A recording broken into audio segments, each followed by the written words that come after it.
जय गणेश जी, जय गुरु जी। आइए आज हम जानेंगे गणेश पुराण के चतुर्थ खंड के दूसरे अध्याय के बारे में, जिसमें कि राजा द्वारा बलपूर्वक कपिला गाय लाने का सेना को आदेश देने के बारे में बताया गया है। आइए विस्तार से जानते हैं। महर्षि के वचन उसके हृदय में तीर जैसे लगे और वह अत्यंत क्रोधित होकर चल दिया तथा अपनी सेना के मध्य आकर सचिव से बोला, हे सचिव, मैं मुनि की कपिला गाय की इच्छा करता हूँ, किंतु मुनि उसे देना नहीं चाहते। अब क्या किया जाए जिससे कि वह गाय हमें प्राप्त हो सके। सचिव ने कहा, महाराज, उपाय तो बहुत सरल है। अपनी सेना भेजकर गाय को बलपूर्वक साथ ले चलिए। इसमें बेचारे वनवासी मुनि और उसके शिष्य क्या कर सकते हैं। परंतु राजन, यह सोच लीजिए कि कहीं वे मुनि रुष्ट होकर शाप तो ना दे देने। राजा ने कहा, अरे क्या होता है शाप से। तुम तुरंत ही सेना को वहां भेजो और कपिला गाय को बलपूर्वक यहाँ मंगवा लो। यह सुनकर सचिव ने कुछ प्रमुख वीर वहां भेज दिए, जिन्होंने जाकर कहा, मुनीश्वर, महाराज की आज्ञा से कि कपिला गौ हमारे पास लाई जाए, अतएव आप उस गौ को हमें सौंप दीजिए। मुनि कुछ बोले नहीं और तुरंत ही धेनु के समक्ष जाकर रोने लगे। उन्होंने कहा, सुरभे, तुम्हें वह दुष्ट राजा बलपूर्वक ले जाना चाहता है। मैंने तो उसे भूखा प्यासा देखकर भोजन प्राप्त कराया और वह मुझे ही संतप्त कर रहा है। समझ में नहीं आता कि उससे छुटकारा कैसे हो। महर्षि को रुदन करते देखकर कामधेनु ने कहा, मुनीश्वर, आप क्यों रुदन करते हैं। इंद्र हो अथवा हल जोतने वाला किसान, शासक हो अथवा शासित, सभी कोई अपनी वस्तु का दान स्वेच्छा से कर सकते हैं। संसार में दान की यह प्रथा युगों युगों से इसी प्रकार चली आई है। हे तपोधन, यदि आप राजा को स्वेच्छापूर्वक मेरा दान करना चाहते हैं तो अवश्य कर दें। मैं आपकी आज्ञा मानकर बिना किसी विरोध के उनके साथ चली जाऊंगी। परंतु यदि आप स्वेच्छापूर्वक मेरा दान नहीं करना चाहते तो फिर मुझे बलपूर्वक कोई भी नहीं ले जा सकता। मैं तुम्हें ऐसी सेना दूंगी जो राजा को यहाँ से भगा देगी। हे तपोधन, आप माया से मोह को प्राप्त ना हो। हे मुने, रो मत। यह संयोग वियोग तो होता ही रहता है, जो कि काल से साध्य है। देखो महर्षि, मैं तुम्हारी कौन हूँ अथवा तुम ही मेरे कौन हो, यह संबंध केवल काल द्वारा ही योजित हुआ है। जब तक संयोग दृढ़ है तभी तक आप मेरे और मैं तुम्हारी हूँ।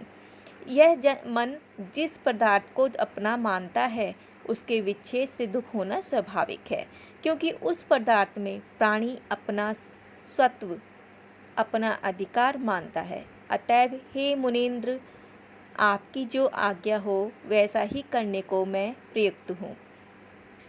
महर्षि ने कहा, कामधेनु, मैं स्वेच्छा से तो तुम्हें कभी भी नहीं छोड़ सकता, किंतु यदि आतताई बलपूर्वक ले जाएं तो मेरा वश भी क्या चलेगा।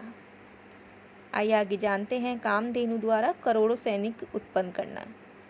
कामधेनु बोली, तो महर्षि, मुझे बलपूर्वक कोई भी नहीं ले जा सकता। यह कहकर सूर्य के समान अत्यंत तेज वाले 3 करोड़ शस्त्रधारी अपने मुख से उत्पन्न कर दिए। तदुपरांत उसी गौ की नासिका से 5 करोड़ शूलधारी दिव्य सैनिक और उत्पन्न हो गए। फिर नेत्रों से भी 100 करोड़ धनुर्धारी सैनिक निकल पड़े।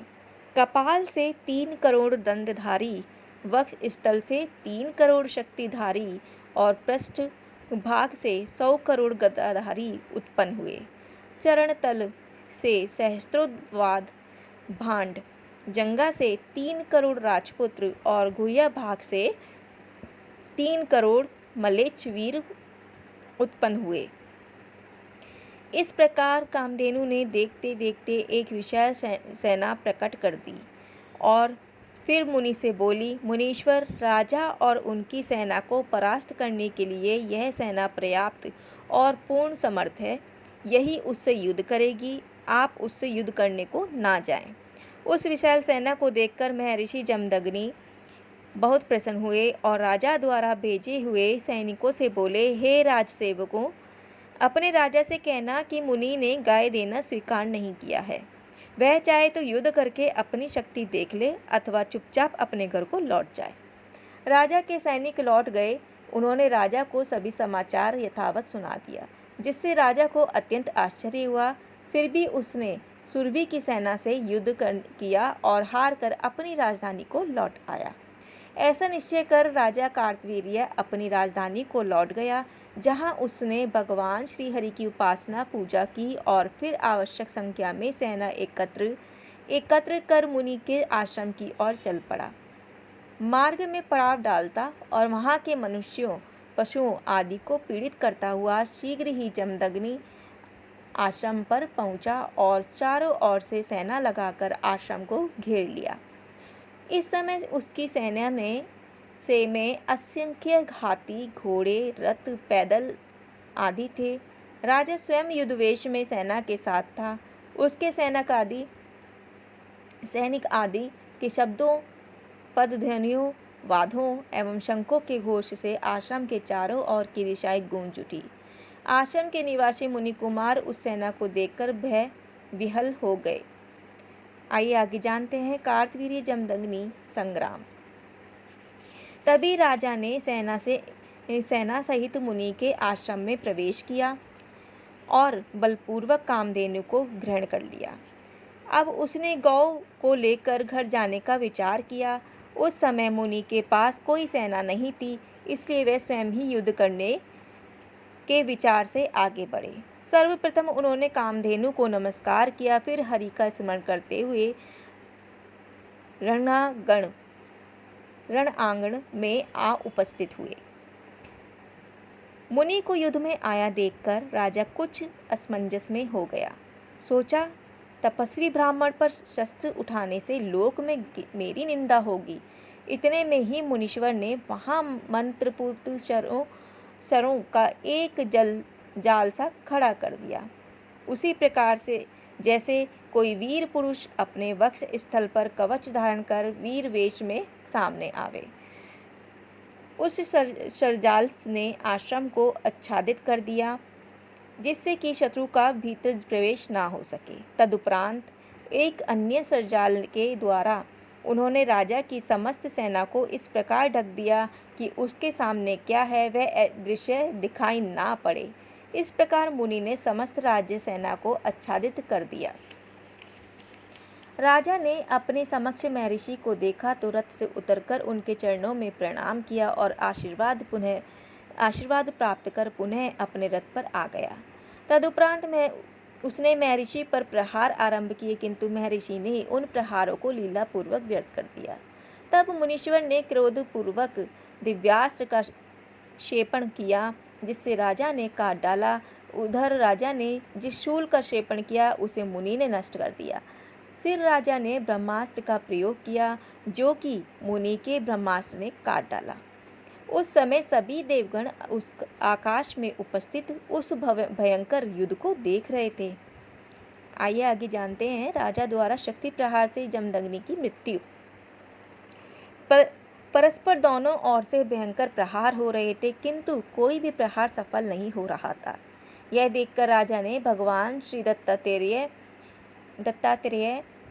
जी का स्मरण कर उन्हें प्रणाम किया और फिर भगवान नारायण, ब्रह्मा और शिव जी के तेज का आह्वान कर उससे भी दिशाओं की ज्योतित कर दिया। सभी देवताओं ने देखा कि त्रिदेवों के तेज से समन्वित हुई वह ज्योतिषमान महाशक्ति मुनि की ओर बढ़ रही है, तो वे हाहाकार कर उठे। तभी शक्ति मुनि के वक्ष स्थल में प्रविष्ट हो गई और उससे वह अंग विदीर्ण हो गया।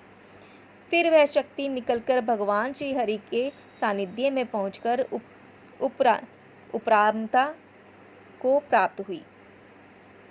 यह शक्ति पूर्व काल में भगवान श्री हरि ने दत्तात्रेय जी को और दत्तात्रेय ने राजा कार्तवीर्य को प्रदान कर दी थी। मुनि उस शक्ति के लगते ही मूर्छित हो गए। जब कामधेनु ने देखा कि मुनि के प्राण पखेरु उड़ गए हैं, तो वह विलाप करने लगी। उनके मुख से केवल हे तात शब्द ही निकल रहा था। फिर वहां से गोलोक लोक में जा पहुंची, जहां गोप गोपियों में से आवृत हुए भगवान श्री कृष्ण एक भव्य सिंहासन पर विराजमान थे। कामधेनु ने भगवान को प्रणाम किया और कामधेनुओं के समुदाय में जाकर बैठ गई। उसके नेत्रों से जो आंसू गिरे थे वे मनुष्य लोक में रत्नों के ढेर रूप हो गए। उधर राजा ने कामधेनु की खोज की, किंतु उसका कोई कहीं पता न लगा तो वह निराश हो गया और पश्चाताप करने लगा कि मुनि की व्यर्थ ही हत्या हो गई। उसने वहीं प्रायश्चित करके अपनी सेना को राजधानी के लिए लौटने का आदेश दिया और स्वयं भी निर्बाध रूप से अपने घर चला गया। मुनि पत्नी रेणुका ने अपनी पति की मृत्यु हुई सुनी तो शीघ्रतापूर्वक वहां आई और शव देखकर अत्यंत व्याकुल होकर रोने लगी। वह इतनी शोकाकुल हो उठी कि उसे मूर्छा सी आ गई। फिर जब उसकी चेतना लौटी तो परशुराम को पुकारने लगी।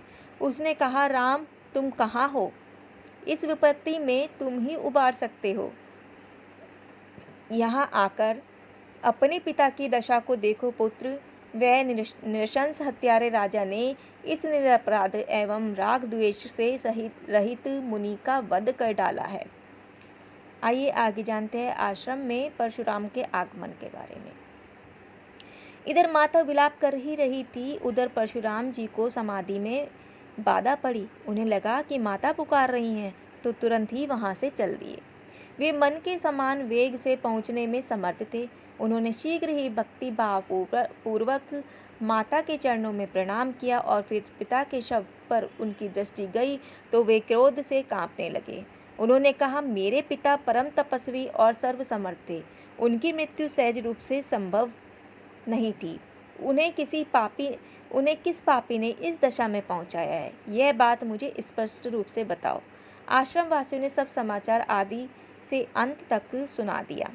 फिर यह भी बताया कि मुनि के प्राण जाने के पश्चात कपिला धेनु भी यहाँ से चली गई। पिता के शव को देखकर परशुराम जी विलाप करने लगे। यह देखकर माता बोली, हे पुत्र, हे राम, तू रुदन ना करें। मन को स्थिर करके पिता का लौकिक कर्म कर। मुझे भी उनके साथ जाना होगा, परंतु तुझे प्राणों से भी अधिक प्रिय पुत्र को अकेला छोड़कर कैसे जाऊं? परंतु पुत्र, संसार में जो आता है उसे कभी ना कभी जाना ही होगा, इसलिए तू धैर्य रख, अपने माता पिता की समस्त क्रियाओं को कर। माता की बात सुनकर परशुराम जी को बड़ा दुख हुआ। बहुत चाहते हुए भी मन को धैर्य नहीं होता था। उनके रुदन से सभी आश्रमवासी मनुष्य तो दुखित थे ही, पशु पक्षी और वृक्षादि तक शोक से पीड़ित हो रहे थे। पृथ्वी भी कुछ कंपित सी प्रतीत होने लगी थी, मानो वह भी शोक विह्वल हुई सुबक रही है। माता ने पुनः कहा, पुत्र, धैर्य रखने से ही कार्य चलेगा। विधि का विधान अमिट है। फिर भी मैं तुझे सीख देती हूँ कि राजा से युद्ध मत ठान बैठना, क्योंकि वह बड़ा बलवान और प्रतापी है। कहाँ हम दुर्बल ब्राह्मण और कहाँ वह अत्यंत शक्ति संपन्न क्षत्रिय राजा। कहीं भी तो हमारी उसकी समता प्रतीत नहीं होती। इसलिए उससे युद्ध करने से हमारी विजय संभव नहीं है। ब्राह्मण का कार्य तब करना है, तुम उसी में चित्त लगाए रखना पुत्र। ये था चतुर्थ खंड के द्वितीय अध्याय का वर्णन। कल फिर से हाजिर होंगे तृतीय अध्याय के वर्णन के साथ। तब तक के लिए जय गणेश जी, जय लंबोदराय, जय गुरु जी।